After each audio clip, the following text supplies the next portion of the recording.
رمضان السنة دي فيه مسلسل من وجهة نظري هو أفضل مسلسل اتعمل في تاريخ السينما المصرية من يوم ما اخترعوا حاجة اسمها سينما مصرية. الحقيقة هي إني أب ولكن محمد فراج قايم بدور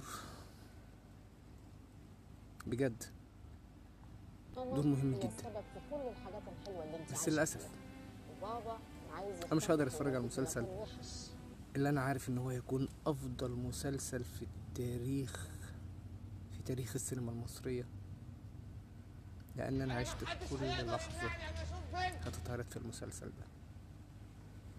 السنين اللي فاتت بحاول أتخطاها ومش عارف، والسنين اللي جاية بحاول أتخطاها ومش عارف.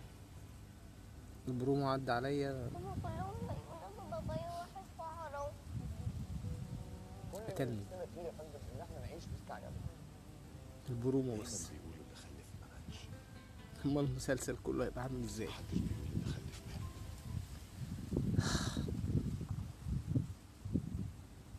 انصحكم بجد تتفرجوا على المسلسل ده لو مش في نفس حالتي، لو مش في نفس وضعي، لكن لو في نفس وضعي بلاش.